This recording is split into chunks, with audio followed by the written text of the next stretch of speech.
Wrestler Kurt Angle's harrowing pattern of bad behavior ended in desperation. Following a DUI in Texas, his wife gave him the most chilling ultimatum imaginable. Kurt Angle is a rarity. Before going pro, he won a gold medal at the Olympics. Angle maneuvered his medal-winning status into a pro wrestling wholesome character who had a gimmick of drinking milk.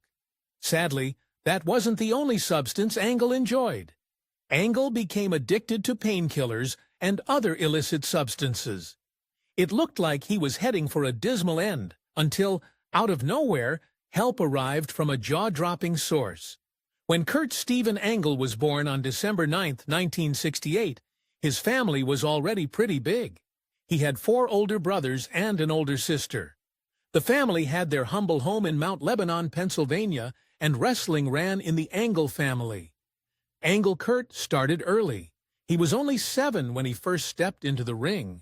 But there was more to the Angle family than just wrestling. At Mount Lebanon High School, Angle got recognition for another sport as well. He got his varsity letters in football. But wrestling continued to be his true passion. And in his freshman year, and quite impressively, Angle didn't lose a single fight. But a heartbreaking tragedy was about to interrupt his idealistic high school life. Angle's father worked in construction, and in the 1980s he was working on a huge tower in Pittsburgh called Fifth Avenue Place. Sadly, there was an accident, and Angle's father lost his life. Angle, who was just 16 at the time, deeply felt the loss of his father. But despite this personal tragedy, he did not give up on his passions. Little did he know at the time, wrestling would be a bigger part of Angle's life than he could ever foreseen. The 1980s saw Angle move up the ranks of amateur wrestling. The National Collegiate Athletic Association Division Championship was his, twice. He also won the NCAA Division All-American 3 times. And in 1988, he was the champion of the International Federation of Associated Wrestling Styles Junior World Freestyle. Angle was on a winning trajectory, and he was just getting started. When Angle graduated from college, he had no intention of quitting wrestling. In 1995, he entered the FILA Wrestling Championships, which were in Atlanta, Georgia that year. Angle walked away with a gold medal, but that wasn't the only gold within his reach. You see, the Olympics were soon approaching, and they would be hosted in Atlanta. Nothing was going to stop Angle from competing there. To get ready for the Olympics, Angle joined the Foxcatcher Club. Here he met a very important figure in his life, Coach David Schultz, who trained him sometimes for as long as 10 hours a day. In Schultz, Angle had found someone who could almost replace the father he'd lost as a teenager. Angle had a special bond, but there was only tragedy in their future. Things weren't quite right at Foxcatcher Farms, where Angle was training. The man paying for the training was one of the heirs of the DuPont fortune. Towards the end of 1995, DuPont's peers began to notice that he was acting strangely. However, in an unexpected twist, his strange behavior eventually turned fatal. In January 1996, a deranged DuPont came at Schultz with a rifle and shot him. Tragically, Schultz did not survive his injuries. Angle had once again tragically lost an important father figure in his life. But somehow, he still hung on to his hopes for the Olympics. Even though he was heartbroken, he had to start looking for a new sponsor in order to compete. The David Schultz Wrestling Club began in Schultz's honor, and Angle wasted no time signing up. He was ready to win his place on the Olympic team, but faced yet another obstacle. During the trials, he fractured 2 cervical vertebrae, pulled 4 muscles, and herniated 2 discs. It looked like Angle's dream of winning the Olympic Games was over. What Angle needed was a doctor to agree to let him fight, even though his injuries were extensive. He actually had 3 discs poking right into his spinal cord. Angle refused to give up and was eventually given the green light to compete. He was ready to fight, but with his injuries, it was going to be nearly impossible to win. Somehow, still recovering from a broken neck, Angle won the trials. By that summer, he was ready to compete at the Olympics. Even with all the pain he had endured, Angle did the impossible. He fought his way to the top of the podium and took home the gold. Sadly, he was about to pay for this win in a big way. While preparing for the Olympics, Angle had been in considerable agony and found a temporary solution for the problem. He got his hands on Vicodin to treat the pain. Vicodin has a reputation for recreational use in the United States. It's an opiate and highly addictive. Angle later admitted that he became addicted for a short time while preparing for the Olympics. But this was just the beginning of Angle's addiction issues. Angle had hit the top spot for international amateur wrestling, but now he had his whole life ahead of him. All he knew was wrestling, so when his pal Shane Douglas made a suggestion, Angle was all ears. The suggestion was to attend High Incident, an event put on by Extreme Championship Wrestling, or the ECW, but Angle was not emotionally prepared for what would happen there. When Angle attended High Incident, he was already a big name in the wrestling community. He agreed to give an interview in the ring, and also gave some commentary during one of the fights. It was a little odd for a gold medal-winning wrestler to be hanging out at the ECW, but Angle seemed to enjoy himself. And then something shocking happened. While Angle was watching High Incident, one fighter went at another with an unbelievable tactic. A wrestler named Raven pinned his opponent, the Sandman, to a cross. Even worse, he used barbed wire to do it. What was happening on stage horrified Angle, and he walked out of the arena. But the drama wasn't over yet. Angle did not want his name to have any association with what happened during High Incident, as he was afraid of what it might do to his future chances as a wrestler. He didn't even want ECW to show his face in the same broadcast as the attack with the barbed wire. To stop this from happening, Angle threatened to sue the ECW owner. This was not a great way to start his association with pro wrestling. At this point, Angle's opinion of professional wrestling could not have been lower. The shocking episode at High Incident had soured him. The same year, however, the World Wrestling Federation was ready to hand him a very generous 10-year contract. But Angle was having none of it. On the top of his list of complaints was that the WWF wanted to tell him when he could win or lose a match. Angle needed advice, but he looked for it in the wrong place. At this time, Angle had an agent who was guiding his career. When the WWF offer was on the table, Angle turned to his agent for advice. Not only did the agent not like pro wrestling, but reportedly he wasn't even really familiar with the sport. Angle listened to his agent and said no. But he would soon regret that decision. In 1998, Angle happened to catch WWE Raw. At the time, Stone Cold Steve Austin was by far the biggest star. And his performance impressed Angle. He started to see professional wrestling for what it really was: athletic entertainment. His first thought was to get that contract from WWF, but it had been 2 years, and Angle wondered if they would still even want him. Sadly, the WWF had withdrawn the 10-year contract, but they were still interested in Angle. He did a tryout and then signed a 5-year contract in August of 1998 for quite a bit less money. To learn the ways of the WWF, Angle had to train with Dory Funk Jr. at his Funkin' Dojo in Connecticut. It took just 1 week and Angle was ready to jump into the ring.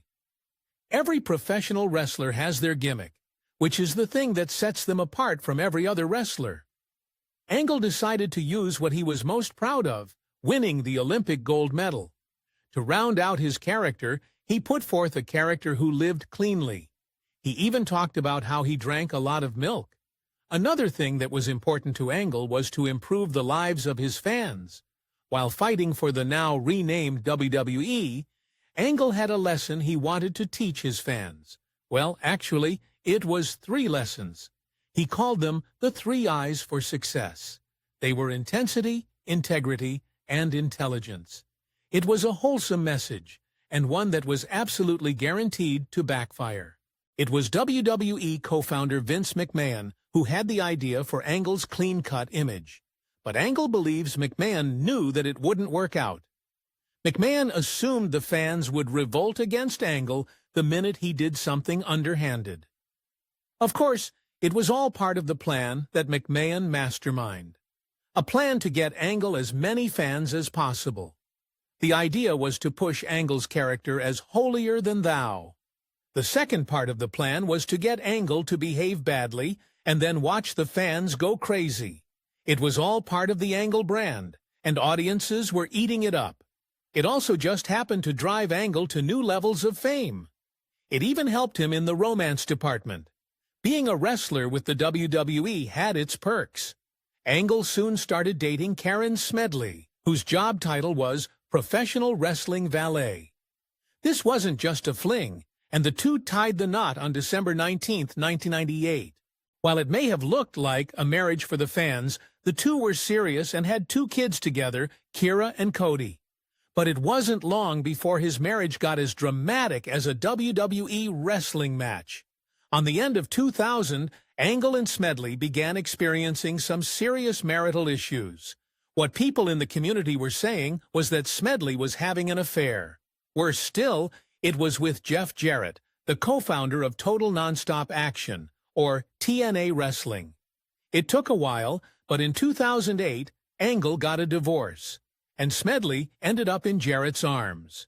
It was a messy situation, especially since Smedley made some disturbing claims against Angle, saying that he'd been emotionally abusive. But that wasn't the only distressing problem he experienced in the 2000s. Professional wrestling may follow a script, but it's still dangerous. Angle suffered several injuries to his neck, and to ease the pain, a doctor prescribed him painkillers. Angle said that he really enjoyed taking painkillers at the beginning. After all, they stopped the pain, and he also said that he felt more energetic when he took them. With these benefits, it's not surprising that Angle took his love for painkillers to a dangerous extreme. The problem was that Angle soon needed more than the prescribed amount to get that same feeling. He admits to, at one point, taking an astonishing 65 extra-strength Vicette in every single day. When he went to bed, the thought of waking up in the morning with no pills scared him. So he always placed 15 pills on his bedside table to start his day off right and stave off withdrawals. That's a lot of pills, and getting them soon became a huge challenge. You might wonder how Angle got his hands on all these pills. Well, one trick was to have 12 different doctors regularly giving him prescriptions. Of course, they didn't know about each other. He also used multiple pharmacies, as a single pharmacy wouldn't give that many pills out to one person. On top of it all, Angle additionally came up with a plan B. Angle needed to get approximately 2,700 pills per month, so eventually he turned down an illegal path to get what he needed. He established a contact in Mexico who would get him the pills. He said that at this time, figuring out how to get the pills he needed became an obsession. But Angle wasn't the only family member suffering. Angle's sister had her own addiction issues that she was dealing with. To make matters worse, because he was helping her financially, Angle was unknowingly paying for her recreational drug use. At one point, he had it with her and stopped talking to her. This was a decision that Angle would soon regret. Of course, Angle didn't want the WWE to know about his use of pain medication, and he did everything he could to keep this fact away from them. On the night before one of his biggest fights against Brock Lesnar, he got a call that hurt more than any body slam. Angle was preparing for a big fight when his phone rang. His brother was on the line to tell him that their sister had passed away due to an overdose. Angle felt unbearable sadness, and he had to find a way to deal with it. Unfortunately, there in front of him was the only solution he could see to cope with his loss. Angle's way of dealing with his sister's passing was to shove even more medication into his mouth. After hanging up the phone, he took 20 pills all at once. This was in addition to what he'd already taken that night. He had a lot of guilt to deal with. First off, giving his sister money that he might have known was going to her drug use. And second, for cutting her out of his life. To make this night even more stressful, Angle was also thinking about the thousands of fans waiting to see him fight the next day. He couldn't disappoint them. Angle might have been buckling beneath the weight of grief, but he still had an important fight the next day. His call time was 1 p.m., but he rolled in at 5:30 p.m. WWE was compassionate and told him to go home and forget the fight. But Angle was sure his sister would have wanted him to fight anyways. A heavy-hearted Angle climbed into the ring and had one of his favorite fighting performances of his career. But the WWE would soon turn their back on Kurt Angle. In 2006, the WWE wanted Angle to go to rehab. He said no, so Angle more or less had to walk away. Where Angle walked to was Impact Wrestling. While with them, he tried to get his addiction under control. He found a doctor who prescribed him a new drug. This was still a pain medication, but Angle thought it was better because he only needed 2 pills per day. His logic was not exactly sound. Angle thought he was better off with this new drug, but the truth was that it was actually just extra-strength morphine.